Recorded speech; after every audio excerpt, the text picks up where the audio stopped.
بسم اللہ الرحمن الرحیم۔ السلام علیکم کلاس۔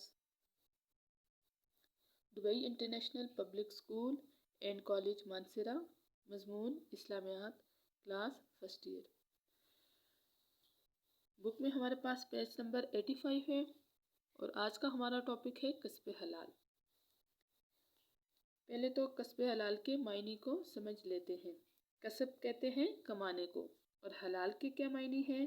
حلال کے معنی ہے جائز اور درست کے ہیں۔ تو کسب حلال سے کیا مراد ہوا بچوں؟ کسب حلال سے یہ مراد ہوا کہ حلال طریقوں سے اور حلال ذریعے سے روزی کمانا۔ وہ روزی حلال ہے، وہ روزی جائز ہے جو حلال طریقے اور ذریعے سے کمائی کی ہو۔ تو اسلامی تعلیمات میں کسب حلال کو انتہائی اہمیت حاصل ہے۔ اللہ تعالیٰ نے مسلمانوں کو کسب حلال کا حکم دیا ہے اور انہیں حلال کھانے سے اور حرام سے بچنے کو کہا گیا ہے، کہ حلال کھانے کا حکم دیا ہے اور حرام کھانے سے روکا گیا ہے، حرام سے بچنے کا حکم دیا گیا ہے۔ پاکیزہ رزق کے بارے میں اللہ تعالیٰ ارشاد فرماتے ہیں، یا ایھا الرسول کلوا من الطیبات واعملوا صالحا۔ سورہ مومنین کی آیت ہے، ترجمہ ہے اے رسولو کھاؤ ستھری چیزیں اور کام کرو بھلا، نیک کام کرو اور پاکیزہ چیزیں کھاؤ۔ تو ایک اور جگہ اللہ تعالیٰ ارشاد فرماتے ہیں، یا ایھا الذین آمنوا کلوا من طیبات ما رزقناکم۔ یہ سورہ بقرہ کی آیت ہے، ترجمہ ہے اے ایمان والو پاکیزہ چیزوں میں سے کھاؤ اور جو ہم نے تمہیں دی ہیں۔ جو رزق اللہ تعالیٰ نے تمہیں دیا ہے ان میں پاکیزہ چیزوں کو کھاؤ، یعنی جو چیزیں حلال ہیں ان کو کھاؤ اور جو چیزیں حرام ہیں ان کو نہ کھائیں۔ اسی طرح اللہ تعالیٰ نے کسب کے بعض ذریعوں کو ناجائز اور حرام فرمایا ہے۔ اللہ تعالیٰ قرآن پاک میں ارشاد فرماتے ہیں، وَلَا تَأْكُلُوا أَمْوَالَكُمْ بَيْنَكُمْ بِالْبَاطِلِ۔ ترجمہ ہے اور آپس میں ایک دوسرے کا مال ناحق مت کھاؤ۔ ناحق کا کیا مطلب ہے؟ کہ کسی کا مال جو ہے اس پہ قبضہ نہ کرو، ناجائز طریقے سے اس کو نہ لو اور اس مال کو نہ کھاؤ۔